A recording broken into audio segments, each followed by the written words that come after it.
Assalamualaikum warahmatullahi wabarakatuh. Waalaikumsalam.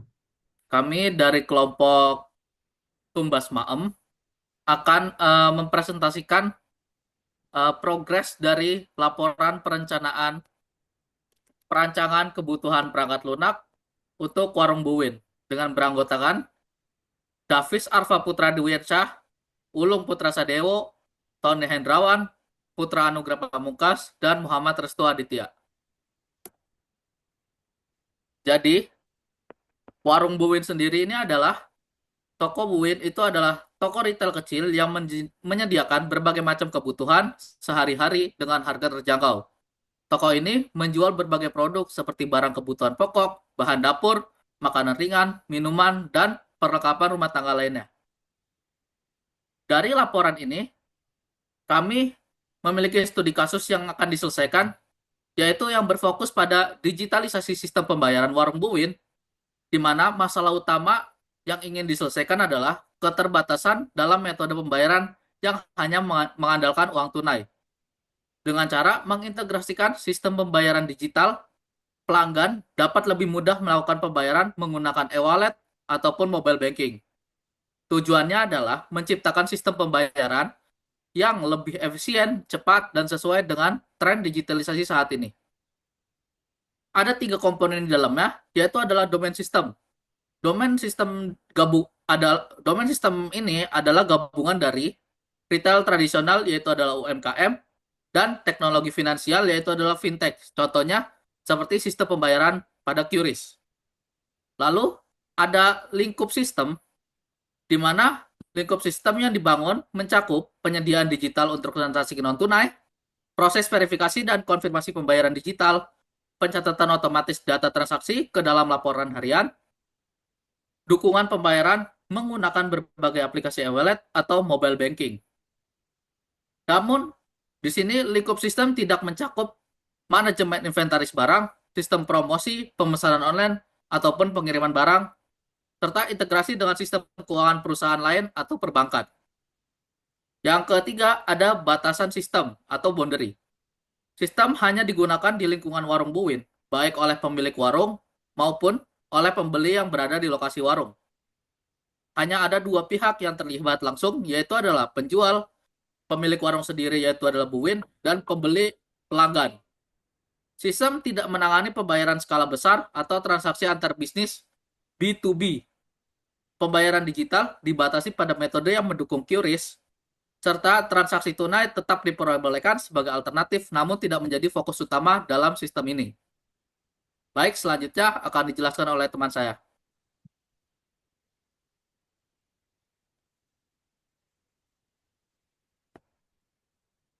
Baik, untuk selanjutnya adalah aktivitas requirement elicitation.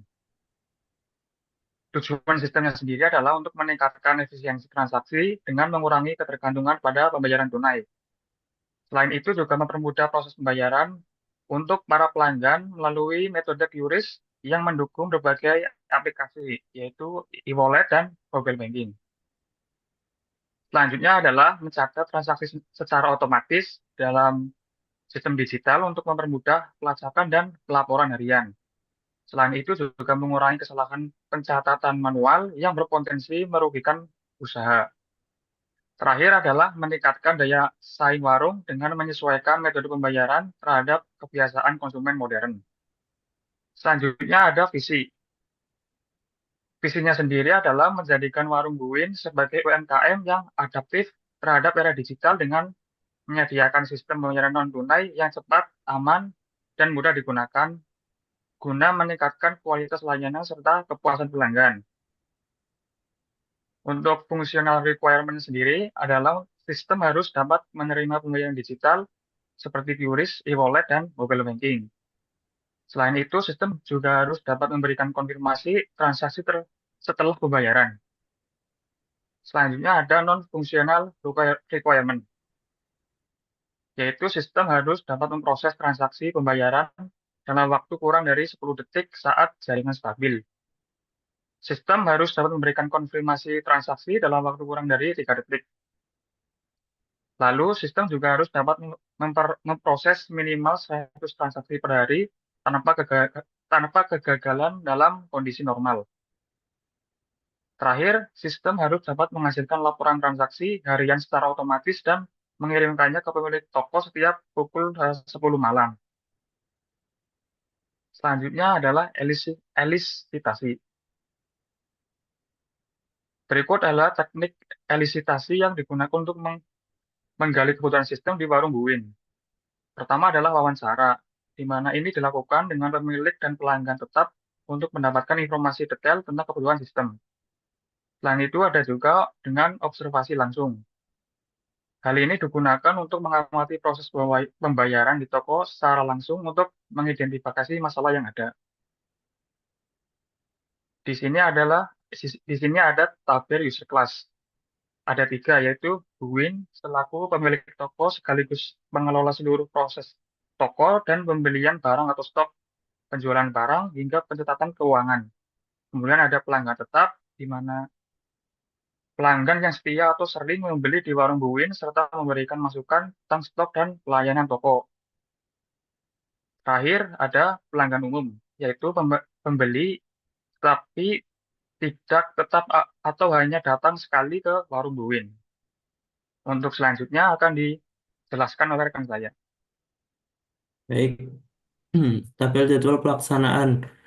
Pada tabel ini kami menyusun rencana kegiatan kelompok kami, yaitu pada tanggal 22 April 2025 bertempat di apartemen Davis. Kami mulai dengan menyusun laporan bab 1 dan membuat tabel jadwal pelaksanaan. Kegiatan ini dikerjakan oleh Tony Hendrawan dan Putra Anugrah Pamungkas. Kemudian tanggal 23 April 2025 kami melanjutkan dengan menyusun laporan bab 2 secara bertahap, masih di apartemen Davis dan dilakukan oleh semua anggota kelompok. Pada tanggal 24 April 2025, kami melakukan wawancara di dua tempat, yaitu kontrakan Davis dan Warung Buin, dengan PIJ, Mas Ulung Putra Satya dan Davis Arfa Putra Dwiansyah. Selanjutnya, pada tanggal 25 April 2025, kegiatan berfokus pada menyelesaikan penyusunan bab 2 dan melaksanakannya di apartemen Davis juga oleh semua anggota. Terakhir, pada tanggal 27, kami melakukan penyempurnaan format laporan bertempat di tempat yang sama, dikerjakan oleh semua anggota. Selanjutnya,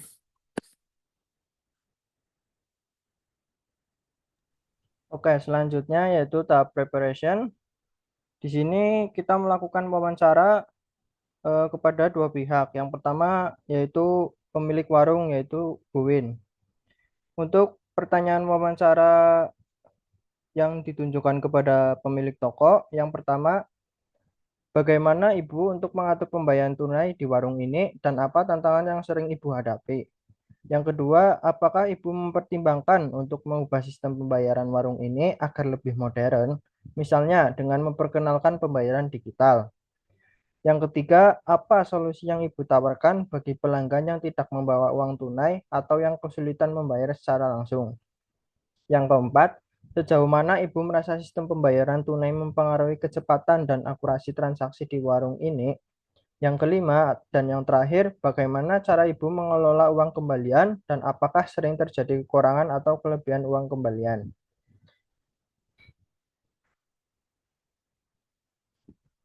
Untuk hasil wawancara terhadap Buwin selaku pemilik toko,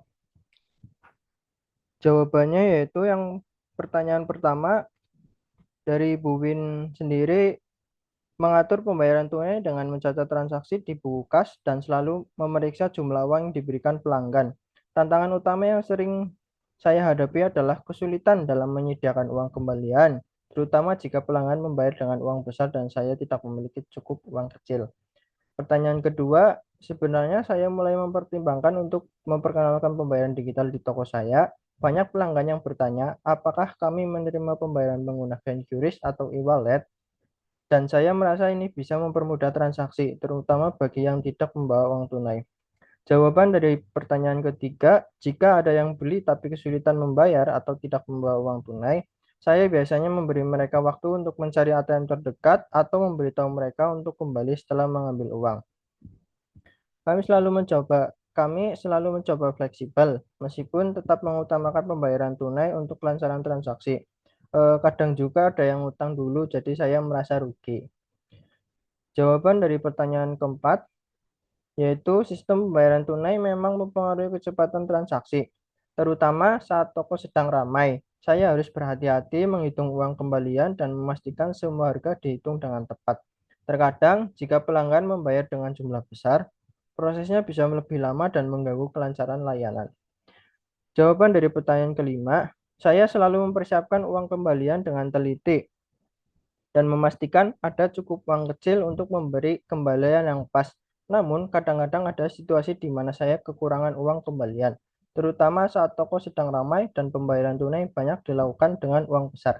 Jadi, kesimpulan dari hasil wawancara bersama sang pemilik toko yaitu Bu Win adalah Bu Win saat ini mengelola pembayaran di tokonya secara tunai dengan mencatat transaksi manual di buku kas.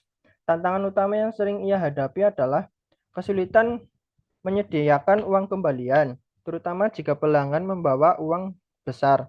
Ia mulai mempertimbangkan penggunaan pembayaran digital seperti QRIS dan e-wallet untuk mempermudah transaksi dan mengatasi masalah pelanggan yang tidak membawa uang tunai. Untuk pelanggan yang kesulitan membayar tunai, Uwin berusaha fleksibel dengan memberikan waktu bagi pelanggan mencari ATM terdekat atau bisa mengambil uang terlebih dahulu. Meskipun tetap mengutamakan transaksi yang cepat, pembayaran tunai dinilai Buwin memperlambat kecepatan layanan, khususnya saat toko ramai, karena proses menghitung uang dan kembalian cukup memakan waktu. Dalam mengelola kembalian, Buwin berusaha teliti dan menyediakan uang kecil yang cukup. Namun tetap sesekali terjadi kekurangan saat transaksi tunai dalam jumlah besar.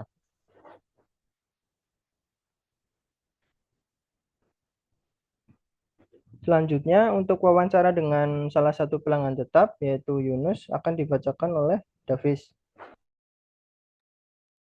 Baik, jadi pada eh, tahap preparation atau pertanyaan wawancara, yaitu saya mengajukan beberapa pertanyaan untuk salah satu pelanggan tetap pada warung Bowin ini, yaitu yang saya temui yaitu adalah Mas Yunus. Jadi ada beberapa pertanyaan yang saya ajukan kepada salah satu pelanggan tetap Buwin, yaitu adalah yang pertama adalah apakah Anda lebih suka membayar dengan uang tunai cash atau menggunakan pembayaran menggunakan basis digital? Dan pertanyaan yang kedua adalah apakah Anda pernah mengalami kesulitan saat membayar di toko ini karena tidak membawa uang tunai atau tidak membawa uang cash. Dan yang ketiga adalah jika pertanyaan yang ketiga yaitu adalah jika tersedia pembayaran digital seperti contohnya adalah QRIS, e-wallet, mobile banking, apakah Anda akan menggunakannya?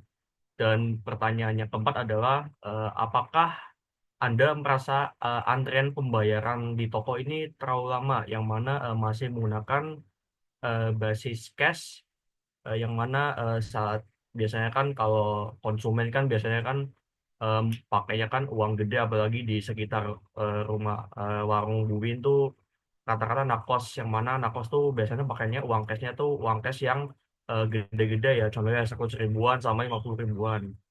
Dan pertanyaan yang kelima adalah apa metode pembayaran yang paling sering Anda gunakan saat berbelanja? Oke, next.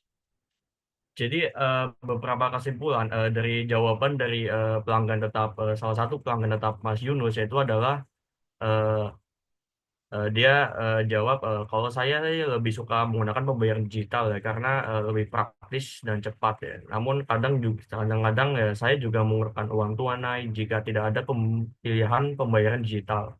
Dan pada jawaban pertanyaan kedua yaitu saya kadang merasa kesulitan jika tidak membawa uang tunai ya. Karena saya harus balik lagi ke kos untuk mengambil uang dan balik lagi ke toko buat bayar gitu. Yang mana itu akan memakan waktu juga. Dan pada jawaban pertanyaan ketiga yaitu adalah Tentu saja saya akan lebih memilih menggunakan pembayaran digital jika tersedia. Ini yang mana ini juga sangat memudahkan saya juga ya Mas ya, terutama saat saya tidak membawa uang tunai atau jika saya ingin bertransaksi lebih cepat. Terus pada jawaban pertanyaan keempat yang saya ajukan kepada Mas Yunus, yaitu adalah salah satu pelanggan tetap ini, yaitu adalah ya kadang-kadang terutama jika banyak pelanggan yang datang, antrean bisa terasa lama ya. Ya. Saya rasa jika ada opsi pembayaran digital, yaitu bisa mempadu banget mempercepat proses transaksi dan mengurangi antrian. Dan pada jawaban ke pertanyaan yang kelima, yang saya ajukan sebelumnya yaitu adalah apa metode pembayaran yang paling sering Anda gunakan saat berbelanja. Terus Mas Yunusnya tuh ngejawab gitu. Ya saya sering pakainya tuh e-wallet sama QRIS ya karena lebih cepat sama praktis gitu. Namun kalau saya pergi ke tempat yang hanya menerima pembayaran tunai, ya saya tentu ya harus pakai uang tunai gitu ya. Mau gimana lagi gitu. Oke, next slide.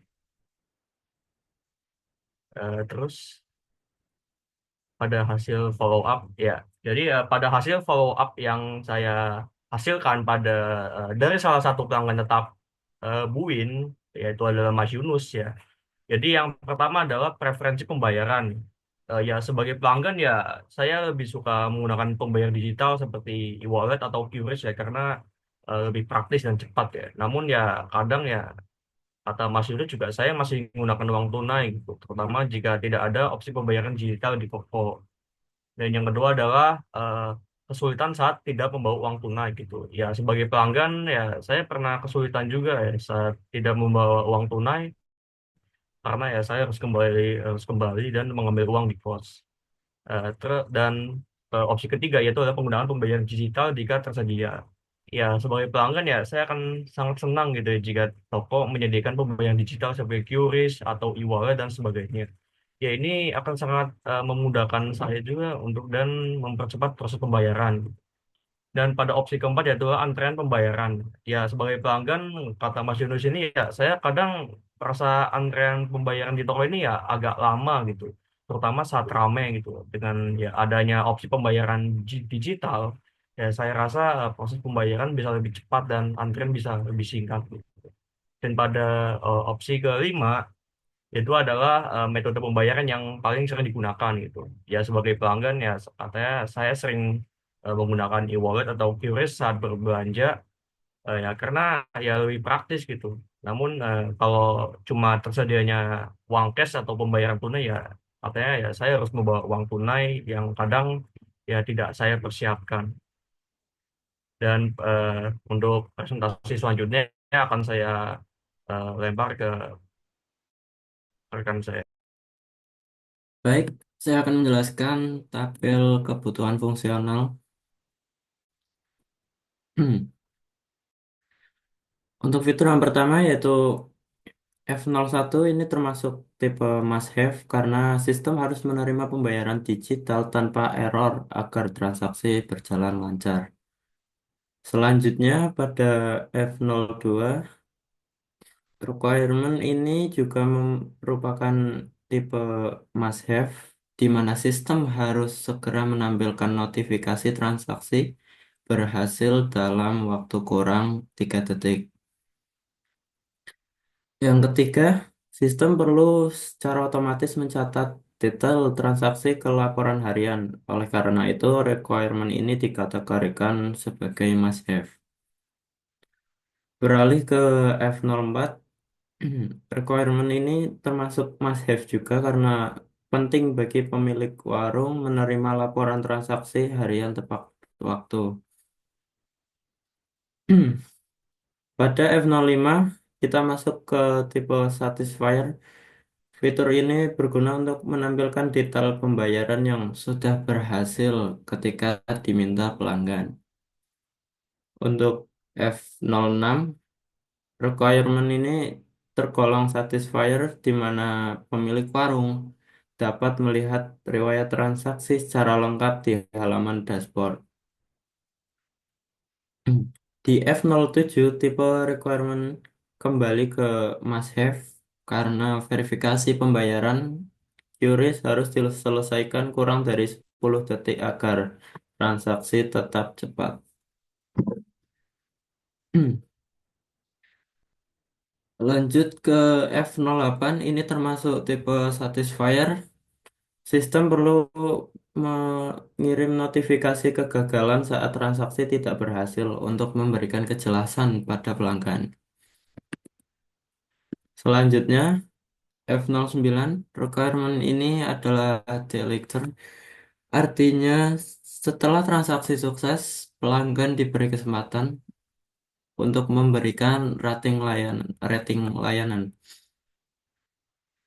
Untuk F10, kita melihat tipe satisfier lagi, di mana sistem menyediakan fitur pencarian histori transaksi berdasarkan tanggal atau ID transaksi.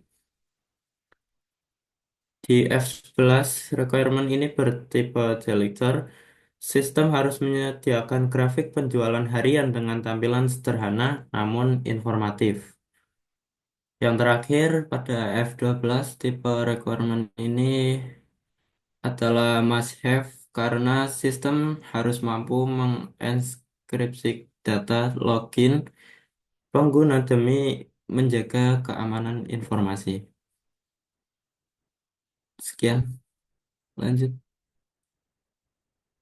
Baik, jadi kesimpulan dari kebutuhan fungsional ini adalah kebutuhan fungsional sistem pembayaran digital warung Buwin dibagi menjadi 3 tingkatan, yaitu kebutuhan utama, must have, yang meliputi penerimaan berbagai metode non-tunai, konfirmasi, dan pencatatan transaksi otomatis serta keamanan akses. Lalu ada kebutuhan pendukung, satisfier, seperti menampilkan detail pembayaran, tampilan riwayat, dan pencarian transaksi. Notifikasi, transaksi kegagalan, cetak laporan manual. Serta kebutuhan nilai tambahan, delighter, merupakan fitur rating dan grafik penjualan. Mungkin sekian presentasi dari kelompok kami, yaitu adalah Tumbas Bahan. Kurang lebihnya mohon maaf. Wassalamualaikum warahmatullahi wabarakatuh.